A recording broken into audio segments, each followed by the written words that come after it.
On considère ici une suite Fn de fonctions qui sont toutes K-Lipschitziennes pour un certain réel K strictement positif sur un segment AB et on suppose qu'elles convergent simplement vers une fonction f sur AB. On va alors montrer que la limite simple petit f de Fn sur le segment AB est également K-Lipschitzienne et surtout que la convergence simple de Fn vers f sur le segment AB est en fait une convergence uniforme sur le segment AB. La question 1 est évidente car étant donné que les fonctions Fn sont toutes K-Lipschitziennes sur AB pour un certain réel K strictement positif, on a alors ces inégalités-là pour n entiers naturels et en passant alors à la limite quand n tend vers plus infini dans ces inégalités-là, on obtient alors tout de suite que la limite simple petit f de Fn sur le segment AB est également K-Lipschitzienne. Dans la question 2, on va montrer qu'étant donné que pour un certain réel K strictement positif, toutes les fonctions Fn sont K-Lipschitziennes sur le segment AB, alors la convergence simple de Fn sur AB vers petit f est en fait une convergence uniforme sur le segment AB. On commence classiquement par introduire la fonction écart Gn égale f moins Fn. Et vu le contexte de l'exercice, il y a de grandes chances que l'on doive revenir à la vision epsilonesque de la convergence uniforme de Fn sur AB. On va donc essayer de montrer, epsilon étant un réel strictement positif fixé, qu'il existe un indice n0 qui ne dépend pas du réel x du segment AB considéré, tel que pour n supérieur ou égal à n0 et pour x appartenant au segment AB,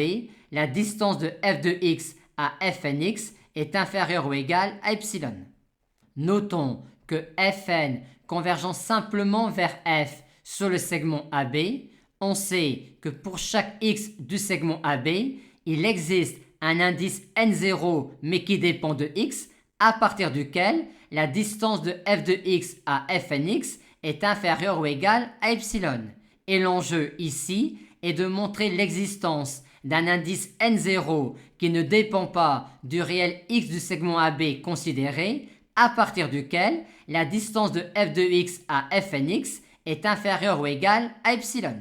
Or, en général, la simple convergence simple de Fn vers f sur un intervalle j ne conduit pas du tout automatiquement à la convergence uniforme de Fn vers f sur j, étant donné qu'avec la convergence simple, chaque réel x de l'intervalle j apporte un indice n0. Le problème, c'est que des réels x de l'intervalle j, il y en a une infinité, donc des entiers n0 de x également. Par conséquent, il est illusoire de pouvoir imaginer considérer le plus grand des n0 de x. Par contre, si on ne considère qu'un nombre fini de réels xk dans le segment AB,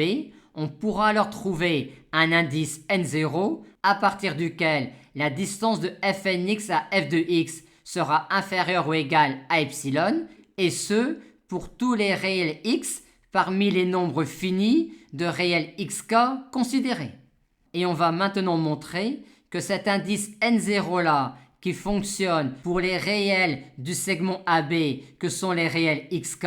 va marcher en fait pour tous les réels x du segment AB. Et pour cela, de quoi dispose-t-on de particulier dans l'exercice? On sait que toutes les fonctions Fn sont K-Lipschitziennes et il en est de même pour petit f. Par conséquent, on peut majorer la distance d'un f de u à un f de v ou encore la distance d'un fnu à un fnv. Maintenant, c'est parti. Considérons un réel x quelconque du segment AB et montrons qu'à partir de cet indice n0 là, la distance de f de x à fnx est inférieure ou égale à epsilon. Ce réel x là appartient à un segment de la forme xk plus 1. Par conséquent, il existe un indice k pour lequel la distance de x à xk est inférieure ou égale à la distance que l'on a mise entre deux points xk. Aussi, pour majorer la distance de f de x à fnx, va-t-on se servir de la distance de f de x à f de xk en se servant du caractère k lipschitien de petit f, de la distance de fn de xk à fn de x en se servant là encore du caractère k lipschitien de fn, et enfin de la distance de f de xk à fn de xk qui est inférieure ou égale à epsilon quand n est supérieur ou égal à n0. On a donc alors pour n supérieur ou égal à n0 cette majoration-là de la distance de f de x à fnx. Et maintenant c'est terminé, il nous reste tout simplement à ajuster la distance entre deux points xk consécutifs. Aussi ici, commence-t-on par prendre un entier grand N tel que cette quantité-là soit inférieure ou égale à epsilon. On a alors qu'à partir de cet indice n0-là, qui est indépendant du réel x considéré dans le segment AB, que pour n supérieur ou égal à n0, la distance de f de x à fnx sera inférieure ou égale à 2 epsilon, ce qui démontre que la convergence de fn vers f sur le segment AB est en fait une convergence uniforme.